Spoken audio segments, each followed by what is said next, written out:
بسم الله الرحمن الرحيم. الحمد لله رب العالمين، والصلاة والسلام على المبعوث رحمة للعالمين وعلى آله وصحبه أجمعين. اللهم طهر قلوبنا من الشبهات والشهوات وأعمالنا من الرياء يا رب العالمين. مسلمانانی بەڕێز و سەنگین، خۆشحاڵ و بەختەوەرین پێتان دەگەینەوە بۆ پێشکەشکردنی ئەڵقەی 12 لە زنجیرەی هەڵبژاردن و دەنگدان لە دیدگای قورئان و فەرموودە. گەیشتینە سەر ئەوەی ئەو خراپیانەی لە کاتی ئەندامیەتی بوونی ئەندام پەرلەمانەکان و لە نێو ئەنجومەنی یاسادانان کە دەکەوێتەوە خلیسکانەکانی ئەو کەسانەی کە لەوێدان، ئەویش هاتینە سەر ئەوەی گەیشتینە خاڵی پێنجەم و خلیسکان و خراپی پێنجەم کە لێی دەکەوێتەوە، ئەویش شەرعیەتدان بنە بە ئەنجومەنی یاسادانان و جوان و باش نیشاندانیەتی بوونی ئەندامێک کە پاشگیری ئیسلامیان پێوەیە و لکاوە ناویان لە خۆناوە، بە تایبەت ئەگەر پۆشاکی مەلایەتیان لەبەردابێ واتە عیمامە بەسەر بن و مەندیل لەسەر بن و جوبە لەبەر بن، ئەوە بەدڵنیاییەوە یان ناویان لە خۆیان نابێ کە بانگخواز لە پێشتردا خەڵکیان بە حساب بانگ کردووە بەرەو ئیسلام و خەڵکیان هانداوە لەسەر کاری چاکە. ئەوە خەڵکی زۆری پێدەخەڵەتێ و گومان دەبن خەڵکەکە کە ئەو جێگایەکی زۆر باش و شەرعیە و دروستە بەشدارکردن تێیدا. لەگەرەوەیدا ئەوە لە ڕوانگەی ئیسلامەوە خاڵێکی خەتەرناکە بەشداریکردن لە شوێنە خراپە بێشەرعیەکاندا بۆ ئەوەی کەوە ئەنجام دەدرێ و دەکرێتن کە بەبەرچاوی خەڵکیەوە جوان بکرێتن، تاوان و چی گەورەیە و لە ئیسلامدا جێی نابێتەوە. سەرەتا بابچینە لای پەرتووکە نایەبەکەی ئیبن الجۆزی بەغدادی ڕەحمەتی خوای لێبێت کە تەلبیس و ئیبلیسە لە داری ئیبن الجۆزی کە چاپ کراوە لە لاپەڕە 148 تا 149 گوتوویەتی: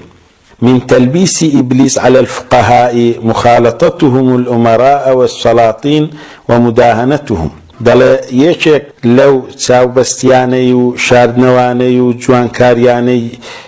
ئیبلیس کە دەیکاتن بەسەر شەرعزانەکان، ئەوان تێکەڵبوونیانە لەگەر دەسەڵاتداران و مداهنەکردنیانە، واتە ئاینی لێدا دەبەزن لە بەرخاتری هەندێک لە دنیای خۆیان و لەگەریان دەبیندرێن و دادەنیشین و بەشدار دەبن. وترك الإنكار عليهم مع القدرة على ذلك. و ئەویش ئەوەیە وازلێهێنانی بەرهەڵستیکردنی ڕوبەڕووی ئەوان و لە تواناشیان کەدا هەبێ. وربما رخصوا لهم فيما لا رخصة لهم فيه لينالوا من دنياهم عرضا. جاریش وەیە لەبەر ئەوەی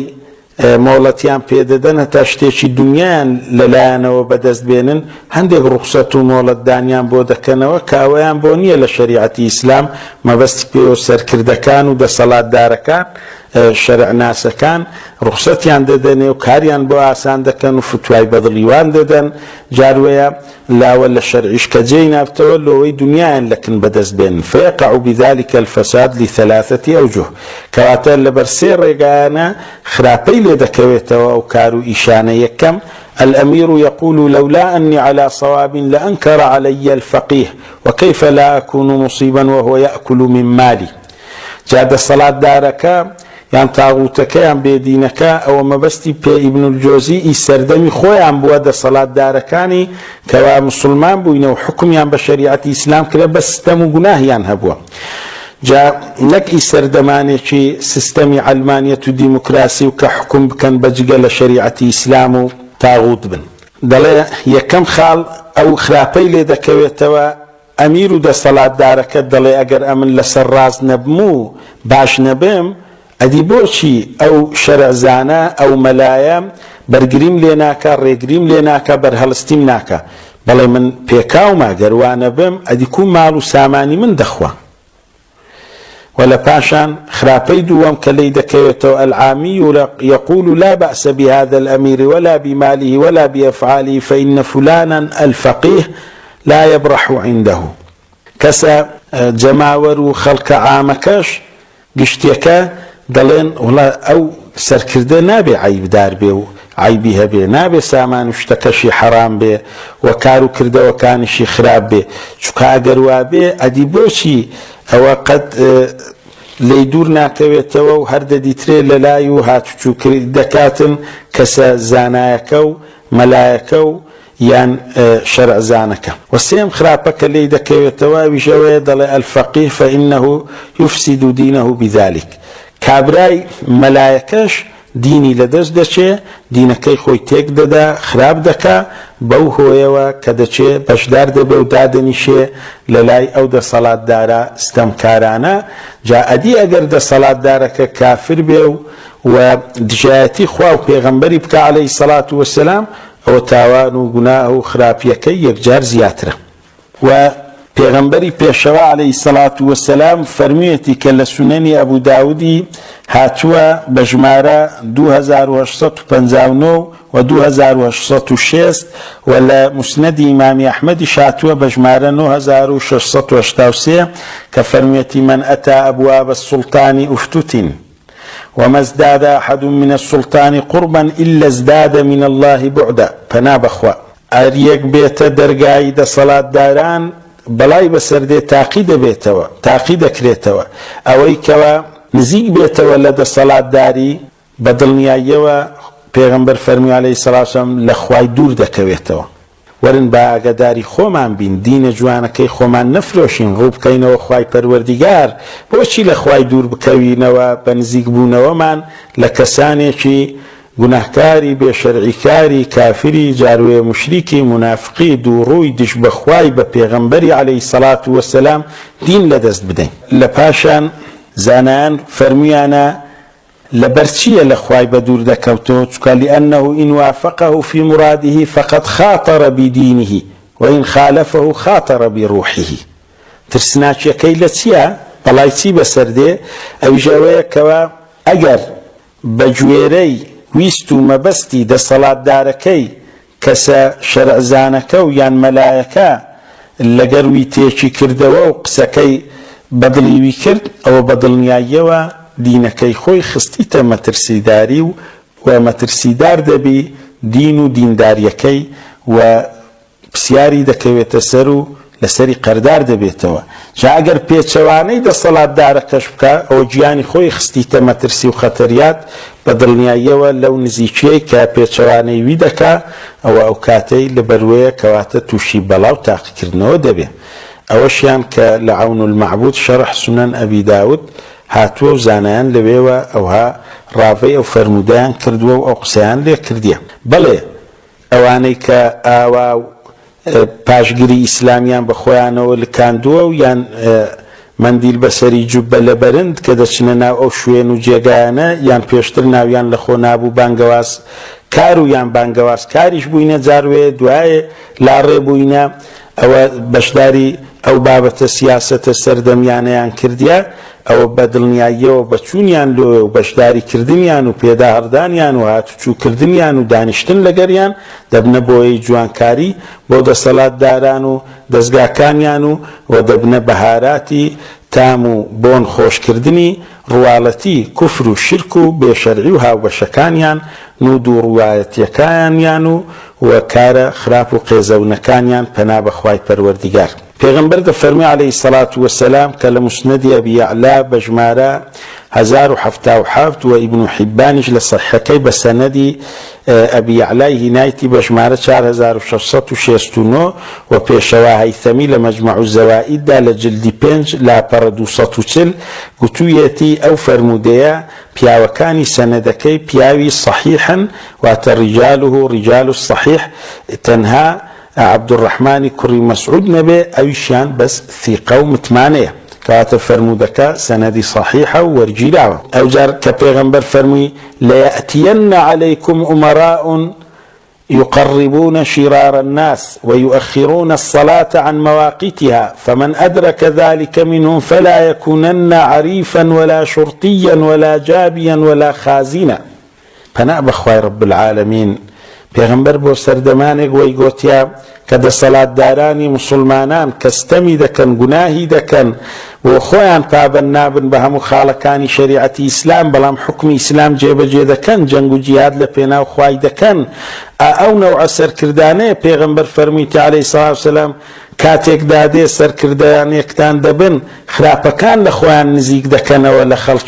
خەڵکە خراپەکەی دەکەنە دەور و بەر و دار و دەستەی خۆیان و نوێژەکان تەنها دوا دەخەن نەک نایانکەن و قەدەغەی لێ دەکەن و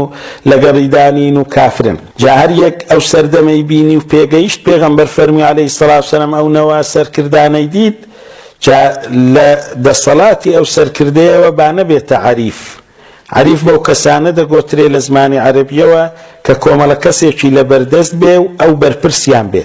و با نەبێتە شورتە واتە پۆلیس و با نەبێتە جابی واتە کۆکەرەوەی پارە و پول بۆی و لەو بوارەیدا ئیش بکە و نەبێتە خازین واتە هەڵگری خەزنەداری پارە و پولی ئەو بابەتە سەرکردانە و تەنها بەکاری بینی بە فەرمان و ڕێگا پێدانیوان و لە بەرژەوەندی ئەوان پەنا بەخوای جا ئەگەر ئەوە قبول نەبوو بێ و نەهی و قەدەغەی لێکرابی بۆ سەرکردە و دەسەڵاتێکی کە حکم بکا بە ئیسلام و قورئان و تەنها ستەم و گوناهی هەبی و خەڵکی خراپەکاری بە دەور و بەریبی ئەدی دەبی چ بگۆترێ بەو کەسانەی کە بەشداری دەکەن لە پرۆسەیەکی وا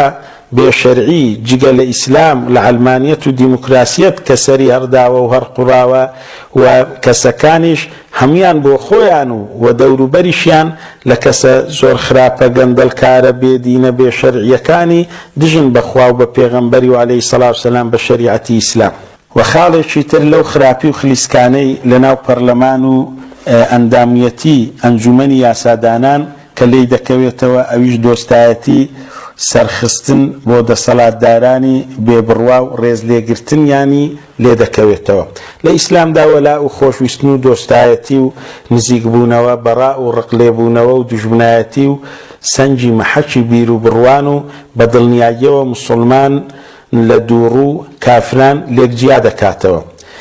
بەدڵنیاییەوە سەرەتا پێویستمان بەوەی دەبی بزانین دۆستایەتی و دوژمنایەتی دەبێتە چەند جۆر بەلای هەندێک لە زانایانی ئەهلی سونە و جەماعەوە دەڵێن دوو جۆرە دەبێتە موالاتی سوغرا و موالاتی کوبرا واتە خۆشویستن و دۆستایەتی بچووک و خۆشویستن و دۆستایەتی گەورە خۆشویستن و دۆستایەتی بچووک لەبەر ئەوەی نییە گوناه و تاوانەکەی بچووک بێ ناوی لێنرا بێ بچووک بەس لە بۆەوەی جیا بکرێتەوە لەگەر هی گەورە لەبەر هەندێ ناوی لێنرایە وەکو شرک الئەصغەر و شرک الئەکبەر کە موالاتی سوغراش لە گوناه و تاوانە هەرە گەورەکانە وەکو شرکی بچووک زانایان فەرمویانە بەڵام کەسەکە پێ لە ئیسلام ناچێتە دەر موالاتی گەورە تەوەلیە واتە کەسەکە پێ لە ئیسلام دەچێتە دەر و فڕی بەسەر ئیسلامەوە نامینێ ئەوەی لێی بێتەجێ موالاتی گچکە بریتێ لە ڕێز لێگرتن و ڕووگەشی و قسەخۆشی زەردەخەنە بەڕووی کافرانەوە و سەلام لێکردنیان کە خاوەنەکەی لە ئیسلام بە دڵنیاییەوە گوتمان ناچێتە دەر بەڵام لە گوناهە مەزن و گەورەکان لە قەڵەم دەدرێ لە پێناو مەگەر دعوە و بانگەوازی بیکەی گوناه و تاوان نییە یان زۆر لە خۆت بترسێ بە زمان و دەستی ئەو کەسەی گومانی زاڵ ئەوە بی تۆ لەناو ببرێ یان ئەمنیەتت بکەوێتە ترسناکی لەو حاڵەتەش بۆ خۆقوتاکردن ئەگەر کردت ڕوخسەت و ڕێگا پێدراوی هەیە لە شەریعەتی ئیسلام و ئەگەر پێشت داگرت و ئەو ڕێزت لێ نەگرت و سەلامت لێ نەکرد لەسەری هەرچیت بەسەر هات عەزیمەتت نواندێ و ئەجر و پاداشتی زۆرت دەست دەکەوێ ئەگەر ئیخلاص و یەکلابوونەوەت بۆ خوا هەبێ جا موالاتی گەورە لە ئیسلام دەتباتە دەرچ بەدڵ کافرەکانت خۆش بێت سەریان بخەی بەسەر مسلمانانەوە بەدڵنیاییەوە ئەوانە لە ئیسلام دەرچوونە خوای پەروەردیگار فەرموویەتی لە قورئانی پیرۆز لا آية 22 سورة المجادلة دفرمي لا تجد قوما يؤمنون بالله واليوم الآخر يوادون من حاد الله ورسوله ولو كانوا آباءهم أو أبناءهم أو إخوانهم أو عشيرتهم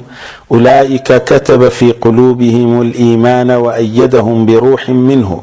ويدخلهم جنات تجري من تحتها الأنهار خالدين فيها رضي الله عنهم ورضوا عنه أولئك حزب الله ألا إن حزب الله هم المفلحون. خوا فرميتي كسانێک نییە و نابیندرێن کە بڕوایان هێنابێ بەخوا و بە دواڕۆژ خۆشەویستی و دۆستایەتی ئەو کەس و لایەنانە بکەن کە دژایەتی خوا و پێغەمبەرەکەی صلی الله عليه وسلم دەکات. ئەگەر باوکو باپیریشیان بن ئەو کەس و لایەنانە، یان کوڕ و کوڕەزایەکانیشیان بن، یان برایەکانیان بن، یان هۆزەکانیان بن، ئەو بڕوادارانەی ئاوا دۆستایەتی ئەو کەسانە ناکەن و بەڕائیان لێ دەکەن لە دڵەکانیانەوە بڕوا جێگیرکراوە لە لای خوای پەروەردیگار و بە بەڵگەی ڕوون و ئاشکرا لە لای خواوە پشتگیری لێکراون و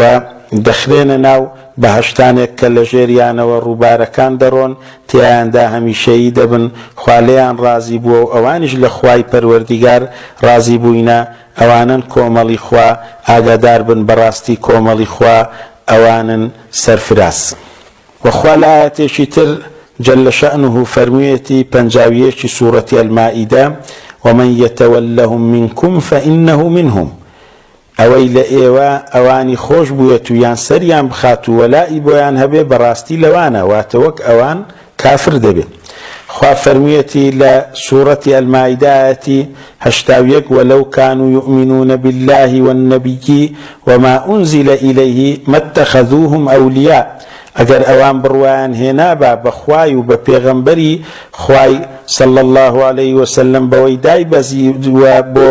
بۆی کە قورئانی پیرۆزە، ئەوە کافرەکانیان بەدۆست نەدەگرت. واتە مادام کافرانیان بەدۆست گرتیە دیارە بڕوایان نەبووە بە خوا و بە پێغەمبەری و عەلەیهی سەڵات وسەلام بە قورئانی پیرۆز. و پێغەمبەریش عەلەیهی سەڵات وسەلام فەرموویەتی إذا قال الرجل للمنافق يا سيد فقد أغضب ربه تبارك وتعالى. واتە ئەگەر پیاوێک بە دووڕوویەک بڵێت گەورەم، بێگومان پەروەردیگاری بەرزی خۆی تووڕە کردووە. یان لە فەرمودەیەکی تر کە لە سونەنی ئەبوو داود بە صحیحی هاتووە بە ژمارە 4977 لە مسنەدی ئیمامی ئەحمەدیش بە ژمارە 22939 کە فەرموویەتی لا تقولوا للمنافق سيد. پێغەمبەر عەلەیهی سەڵات وسەلام فەرمووی بە منافق و دووڕوەکان مەڵێن گەورەم فإنه إن يكن سيدا فقد أسخطتم ربكم. ئەگەر گەورەش بی تۆ پێی مەڵێ گەورەم، چونکە ئەو کاتی پەروەردیگارەکەت تووڕە کردووە. جا ئەگەر سەرنج بدەین بەهۆی بەشداریکردن لە پرۆسەی هەڵبژاردن، دەبێت دۆستایەتی ئەو کەسولایەنانە ئەندامەکانی کە پاشگیری ئیسلامیان بە خۆیانەوە لکاندووە و یان مەلا بووینە و یان بانکخواز بووینە لە پێشتردا، دەبێ بەڕێز بن لەگەڵ ئەندامەکانی تر و شادی و دڵخۆشیان لەگەر دڵخۆشیەکانیان دەرببڕن و جا دوژمنکاریان نەکەن و بە دۆست و هاوڕێی خۆیانیان بزانن ئەگەر ڕای پێچەوانەشیان هەبێ و ئەگەر کەسەکەی ئەندامەکە لەوێ بە ڕاستە و خۆیان ناڕاستە و خۆ کوفر و شرکیش ئەنجام بداتن و دژایەتی خوا و پێغەمبەرەکەشی بکە عەلەیهی سەڵات وەسەلام. بە دڵنیاییەوە ئەو کەسانە لەوێن دەرکە بەشدار دەبن، دەبی بەو کەسە کافر و مشریکانە جاروێ ڕێزیان لێ بنێن و پێیان بڕێن گەورەم و فلان و پێشیاندا هەر بڕێن، کاوانە هەمویان دەبنە ئەو ڕێگایە مەترسیدارانەی کە نزیکیان دەکاتەوە لە غەضەبی خوای رب العالەمینیان توش دەکاتن و جائز و دروست نییە لە شەریعەتی ئیسلامدا بە دوژبنانی خوای پەروەردیگار و پێغەمبەرەکەی عەلەیهی سەڵات وسەلام پشگیری لێ بکرێن و پێیان بگۆترێ گەورە و ڕێزیان لێ بگیرێ، مەگەر بۆ داعوە و بانگەوازی ئەویش سنووری خۆی هەیە کە ئەو قسە و گۆتن و هەڵس و کەوتانیان لەگەردا لە پێناو خوای بکرێتن. جاکەوابێ بەو بەڵگانەی خوێندمانەوە ئەو کارە ناشیا و بێشەرعیەی کە تێیدا دەکرێت هەم وەلا بۆ دوژبنانی ئیسلام و بۆ شوێنەکە و هەم بەڕائیش لە مسلمانان، چکە لەوێوە بە دڵنیاییەوە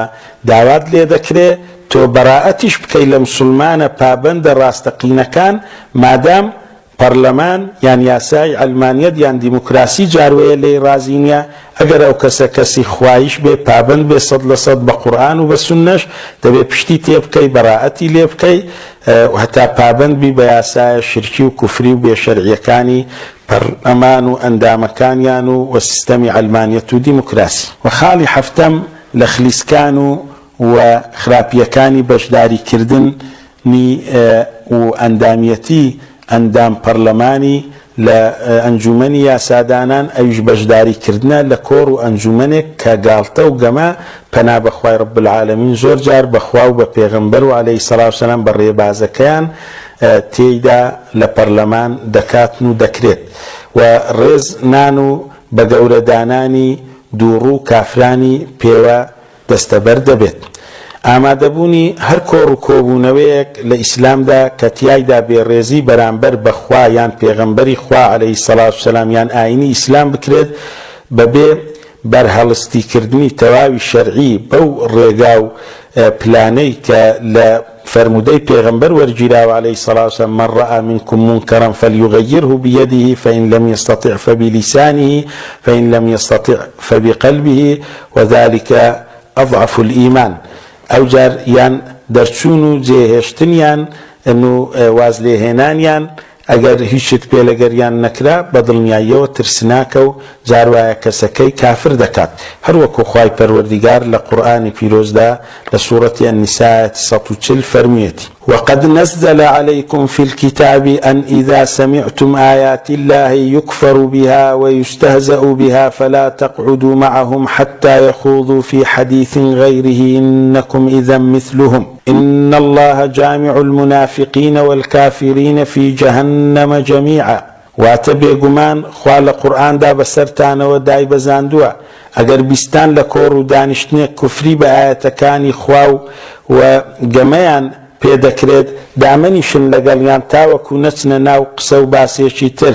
ریجگە لە کوفری و گەمەکردن بە قورئان. ئەگەر لەگەڵیان مانەوە لە کاتی کوفری و گەمەکردنەکەیان کەواتە ئێوەش وەکووانن بەڕاستی خوا کۆکەرەوەی دووڕوەکان و کافرەکانە هەمویان بۆ ناو دۆزەخ. جا لەو کۆڕ و کۆبوونەوانەی کە هاوبەشی و کوفری تێدا دەکرێت و گاڵتە بە ئاینی ئیسلام و قورئان و فەرمودەکانی پێغەمبەر عەلەیهی سەڵات وسەلام دەکرێت دەبێ بڕوادار بەدەست بیگۆڕێت.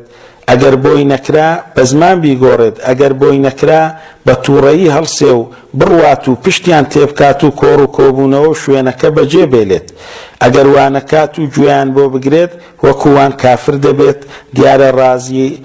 ڕازیە بە کوفری و گاڵتەکردنەکەیان پەنا بەخوای رب العالەمین. جا پەرلەمان بوونی وجودەکەی دژایەتی و بێڕێزیە بەرامبەر بەخوا و بە قورئان و فەرمودە و ڕەتکردنەوەیانە.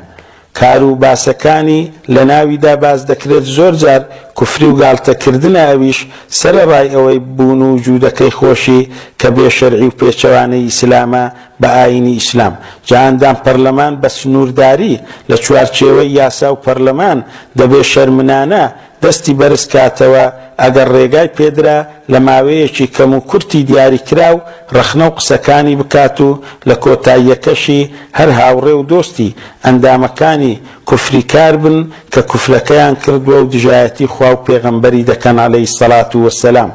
جا ئەوانی بەرامبەریشیان هەر بۆیان هەیە کوفری و شرکەکەیان بڕێنەوە و وەڵام و ڕەدی بدەنەوە. جا ڕاوەکارانی قورئانی پیرۆز ڕەحمەتی خوایان لێبێت گوتویانە إنكم إذا مثلهم ئەوەی لە کۆڕ و شوێنی وان بێت بەبێ ئەوەی ناچار کرابێت و ئیکراهی لەسەر بێت بە مەرجە شەرعیەکانی ئیکراه ئەو کاتەی کوفری و بێڕێزی کرا بەخوا و بە پێغەمبەر و ئاینی ئیسلام صلى الله عليه وسلم بەرهەڵستی بەدەست ئەگەر نەیتوانی بە زمان نەیکردو ئەوە نەڕۆیشت لەوێ و جێشی نەهێشت و پڕێبەز بەدڵ پێم ناخۆشە لێی قبول نییە و وەرگیراو نابێت و کافر دەبێت. بڕوانە تەفسیری قورتوبی جلدی 5 لاپەرە 418 ئیبن جەریری تەبەری جلدی 4 لاپەرە 330 و فەتح القەدیری شەوکانی جلدی 1 لاپەرە 527 بە نمونە ئەوەت بۆ دەردەکەوێت. و ئەگەر سەرنجی یەکێک لە سەرگوزشتەکانی ژیاننامەی پێغەمبەر و عەلەیهی سەڵات وسەلام هاوڵەکانیشی بدەین ئەوەمان چاک بۆ ڕۆن دەبێتەوە کە ئەو عوزر و بیانوانە لیان قبول نابێت کەسێک کەوا لەو شوێن و جێگایانە دەمینێتەوە. و دەفەرمێ لە سیرەی پێغەمبەر یاتی عەلەیهی سەڵات وسەلام لە مختصر سیرەت الرەسوولی شێخ محەممەدی کوڕی عەبدولوهاب لاپەرە 255 ئەو سەرگوزشتە و ڕووداوی جێڕایتەوە کە ئەمە کورتە پوختە و کوشراوەکەمان هێناوەتەوە کە لە سەرگوزشتەکەی خالیدی کوڕی وەلید خوا لێ رازی بێت لەگەر مەجاعی یەمەنی لە کاتی چوونی بۆ یەمامە تاکو جەنجی موسەیلەمەی کەذاب بکا و هی هەڵگەڕاوەکان بکا. دیارە خالیدی کوڕی وەلید خوا لێ رازی بێت هەندێک خەڵکی لە پێشخۆیدا ڕەوان کرد کە خەڵکانی بۆ بگرن. ئەوە بوو مەجاعەش، یەک بوو لە سەرکردەکانی بەنو حەنیفەی و لە یەمەن گیرا بەدەستی هاوڵ و سحابیەکان و وەهینایان بۆ لای خالیدی کوڕی وەلید. ئەو لەو هێنانەیدا مەجاعە گوتی ئەی خالید تۆ زانیوتە کە من لە کاتی پێغەمبەر عەلەیهی سەڵات وسەلام لە ژیاندا بوو هاتمە لای و مسلمان بووم بەیعەتم پێیداوە. ئەوڕۆ من لەسەر ئەوەیمە کە دوێنێ لەسەری بووم واتە هەر مسلمانم. ئەگەر ئەوڕۆ تەمەشاشم دەکەی و گیرایمە بەدەستی تو کەسێک لە ناو ئێمە کوفری و شرکی کردیە ئەو ئاەتەی خوێندەوە وەلا تەزیر وازیرەتون وزرە ئوخرا، واتە هیچ کەس گوناهی هیچ کەسێک هەڵناگری. خالیدی کوڕی وەلید ڕەزا و ڕەحمەتی خوای لێبی ڕووی تێکرد و فەرمووی ئەوەی دوێنێ لەسەری بوویت ئەوڕۆ وازت لێ هێناوە لە مسلمانەت یەکەت، رازی بوونت بە کار و قسەی ئەو درۆزنا کە مەبەستی پێ موسەیلەمەی کەذاب بوو بێدەنگیت لێی کە تۆ بەدەسەڵاتترینی خەڵکی یەمامەی هاتنی منت پێگەیشت ئەی نەدەبا بیانود نەباو قسەت کردبا وەکو ئەوانەی قسەیان کرد ڕوبەڕووی بوونەوە وەکو ثومامەی کوڕی ئەثال و وەکو ئیبن عومەری ئەلیەشکری و کە ڕوبەڕووی بوونەوە و هاتن بۆ لای من لە لای من جێگایان بۆوە. ئەگەر برەی لە خەڵک و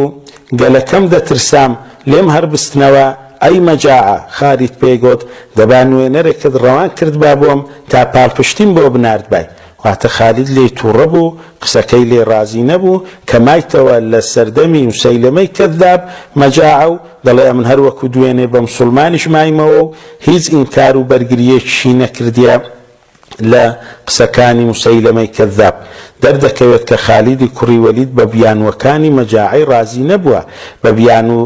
دانەناوە چونکە لە لای موسەیلەمەی کەذاب مایتەوە و بێدەنگ بووە لێی. ئەوە لە قسەی مەجاعە دەردەکەوێت کە گوتی ئەی کوڕی مغیرەواتە ئەی خالیدی کوڕی وەلید ناکرێ لەوانە هەمووی ببووریت.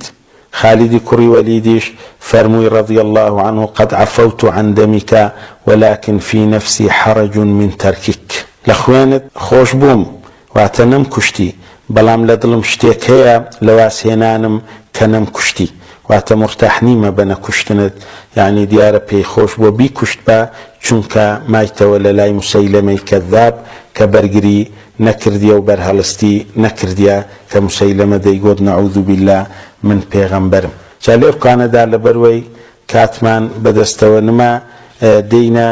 کۆتایی بە پشتیوانی خوای رب العالمین لە هەڵقەیدا بێ کۆتا هەڵخلیسکان و خراپیەکانی ئەندامەتی پەرلەمان باز دەکەین کە خاڵی هەشتەمیانە ئەو جار دەچینە سەر گومانەکان و ئاشکرایان دەکەین و دەیان ڕەوێنینەوە بە پشتیوانی خوای لە دوای ویشەوە ئەو جار ڕایپەسەندی زانایان دیاری دەکەین و هەم دەربارەی ئەو کەسانەی بربژێرن حکمیان لە ئیسلامدا چییە چیان بەسەردێ کە خۆیان بربژێر دەکەن و ئەوانش کەوا دەنجیان پێدەدەن و کۆتایی ئەو جار بە باس و بابەتەکەی دێ بەوەی دەرەنجامەکانی دەخەینە بەرگوێزکەکانتان